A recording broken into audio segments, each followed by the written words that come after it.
Years ago, I used to head an international school in Bangalore. One day, the teachers decided to take the kindergarten children out on a field trip. While on the bus, one of the teachers spotted a BMTC bus ahead of them, short form for Bangalore Metropolitan Transport Corporation, BMTC, written on it. At school, the children had been taught to decode alphabets using phonics so that reading becomes easier. For example, A, N, T, blended together becomes ant. So the teacher thought it was an excellent opportunity for recall and practice. She pointed at the BMTC bus and said, "Come on, children, who here can read what's written on the bus?" And one child shouted confidently, "Ba, T, K, Bamataka." When the teachers came back and told me this, we had a hearty laugh about the child's innocent, creative expression. But over the years, I realized that this very playful word, Bamataka, contained within it 3 major creative goals that we have on an everyday basis, blocks. We speak about a mental block, an artist block, a writer's block. All of it, to me, is essentially a creative block. Now, here's the thing. If creativity is considered the very essence of our existence, how we've survived, evolved, and made meaning, then does it really make sense to have a creative block? What if I told you that by the end of this talk, you will have the power to have creativity on call? Let's try this together. Go ahead and close your eyes. And think of a moment you were in a dark room. What was it like? Who was with you? What did you hear? And what did you smell? Perhaps there's a wall beside you. Raise your hand and touch it. Feel it. What's the temperature like? Does it feel warm or cold? And what's the texture like? Does it feel smooth like a slab of chocolate? Or does it feel rough and patchy? And does this wall have a message for you? Put your hands down and open your eyes.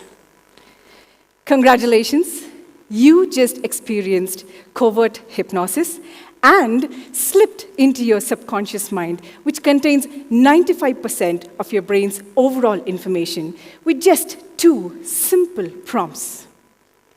Think of a moment, and what was it like? Now, speaking of subconscious mind, every time I interviewed people for certain positions or jobs, people across different age groups, I almost always set aside their resumes, handed them a sheet of paper, and told them to draw their lives. I'll talk about their reactions in a bit, but this is how their artwork looked like. Some scribbled, some doodled, some drew shapes, some, you can see, had international goals, and some, well, very adorably drew their pets.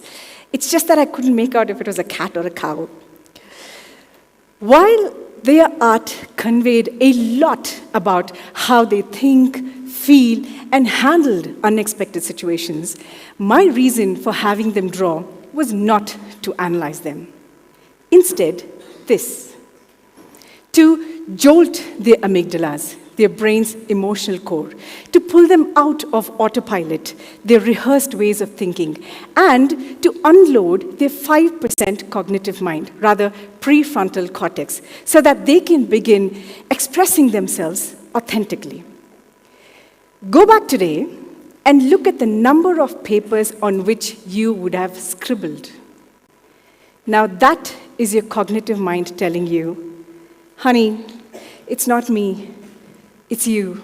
Or rather, it's not you, it's me. I need space.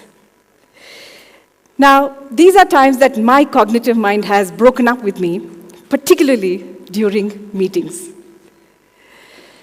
Recently, I was at a rural school to conduct a workshop on intuitive painting. My goodness, the children's artwork was a sight to behold. Their canvases came alive with bold strokes and raw emotions and wild stories. And just when we were wrapping up, there was this one little girl who came running towards me and whispered in her local language, translated for you. She said, Akka, I can't take this painting home. Perplexed, I asked, but why not, my dear? And speak up. She responded, My parents will shout at me. They'll say it's not pretty. My gosh. My heart wrenched. Why? Why have we created a society that confuses pretty with creativity? One is like a photo filter and the other like a canvas. One hides the truth and the other reveals it. Pretty becomes a prison. And why? Because deep down, we are terrified of judgment. We humans are wired to fit in, to belong. So a judgment not only feels like a sting emotionally, but our nervous system interprets it as an actual physical pain. So this fear becomes the first block for creativity. In my words, being bashed up. Now, when this feeling lingers, we form our inner dialogue, and it goes on to become our deep-seated beliefs. Like the people who came in for the interview. Every time I asked them to draw, here's how they reacted. There was a nervous panic, or they were shocked, or surprised. And mostly, 90% of the time, they came up with this one classic self-handicapping statement to reduce performance anxiety, which was, oh God, I'm terrible at drawing. Sounds familiar? Were they really bad at art? No. They were only worried about what their art might reveal about them or what my opinion about their art could be. Therefore, they came up with the filler statements. And this becomes the second block for creativity. Fear creates the first block, and this becomes the second block for creativity.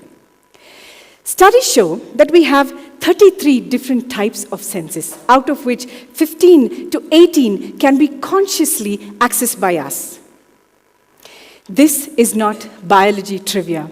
This is your raw, creative material. And every sense is a gateway of inspiration.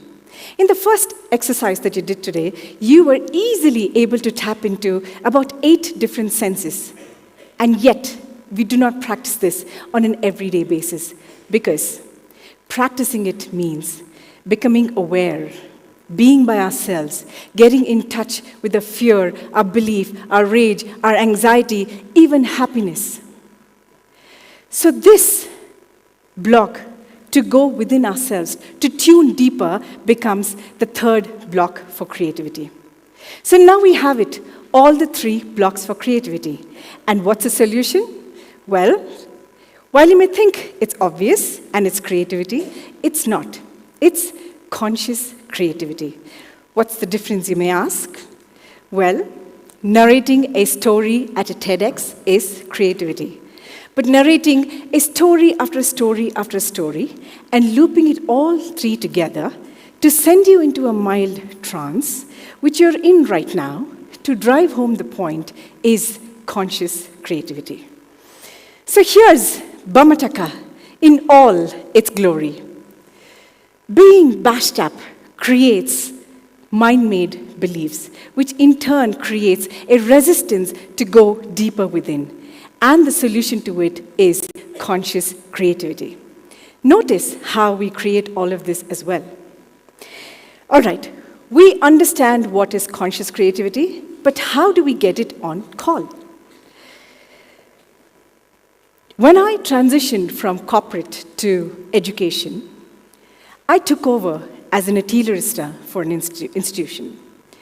And my job was to create stimulating learning environments for students and to invoke conscious creativity in educators. At the same time, a dear colleague of mine was the head of quality assurance. And her job was to create processes. And she was brilliant at it.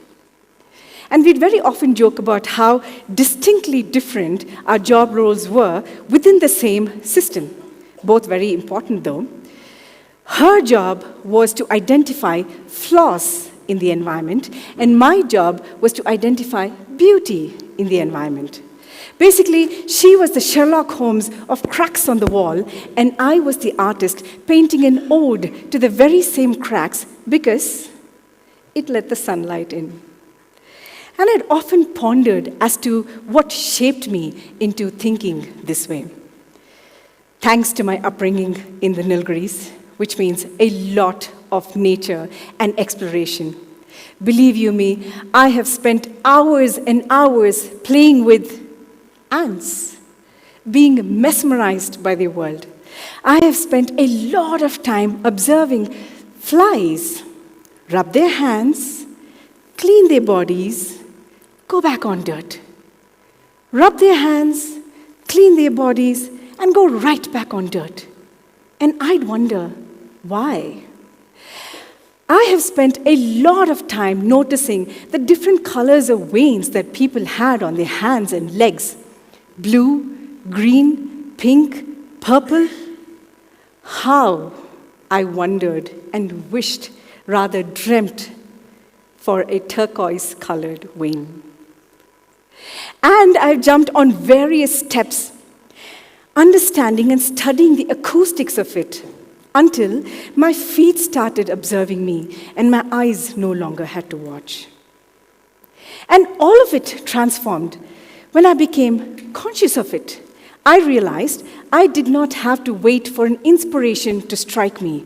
Instead, I just had to continue doing what I was doing, but consciously. Looking back, I understood what I was practicing then is something that I call now experiential granularity, the art of living in detail, so that the ordinary transforms into extraordinary. I figured that basic chores like ironing can help with photo compositions, or rearranging furniture in the house or changing routines can stop your mind from making predictions, or trying out different types of cuisines can help you take better risks in life, or practicing admiration, the act of noticing, helps develop an aesthetic mindset. Basically, you just have to shift from focused attention to open awareness, like this. What neuroscience calls toggling between the executive control network and the default mode network. This is the blueprint for creativity, and this is the sweet spot for innovation. Simple solutions for complicated problems. But simple is not necessarily easy, particularly in this day of consumption. Because if it was, you would have a message from that wall. Everything around us teaches us a lesson. But are we ready to receive it? When Sangeeta told me the theme of the event was challenging the impossible, I wrote back saying that impossible is nothing but unimagined. And unimagined need not be about only reaching Mars or Mercury. It could be as simple as relaxing your scalp right now. Go ahead and try it. Do you know what you just created? You created safety and space for your body. If you find this exciting, I have a challenge for you. Go ahead, in an affirmative voice, mentally, tell yourself, I don't want to be creative. I don't want to be creative. You heard me right. I don't want to be creative. And notice what happens. You see that? You see that? There's a resistance.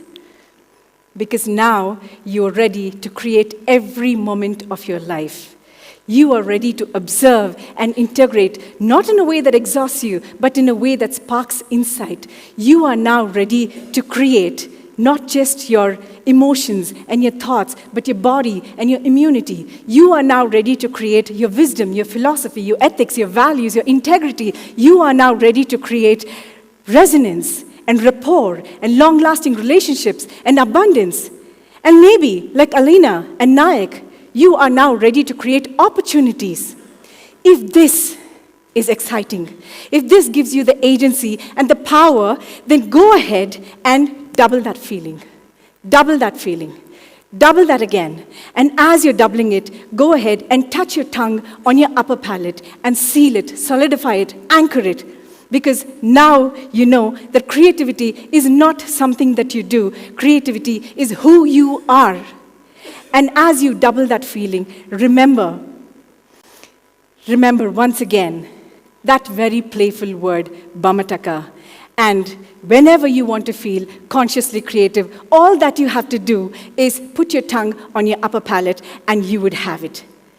How about let's go ahead and put that feeling into our bodies. On the count of 3, I want you to stand up and, in your loudest voice possible, shout Bamataka, and as you do it, touch your tongue on your upper palate.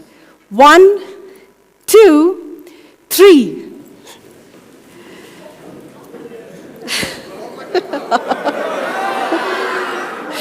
Thank you very much. Thank you. And thank you. Unlike Alina, who earned it, this is how you consciously create a standing ovation for yourself. Okay, me being the last speaker, I want to take this opportunity to thank Lovedale and Sangeeta for having me here. I've had a blast. And to the organizing committee, right from that call from Rachit and that email from Ananya, till now up to Iha and the people helping me here, this has been fabulous. I can see creativity oozing out of this place in every single, right from the entrance, the installation, to the candles on the table, to the way everything has been organized, to the dances, the performances, including the TED talk that was happening here. I even saw Sangeeta came and talked to the children and encourage them, give them confidence. This is conscious creativity. And I really want to congratulate the headmaster and the whole team for being consciously creative and actually practicing it. Thank you. Thank you so much.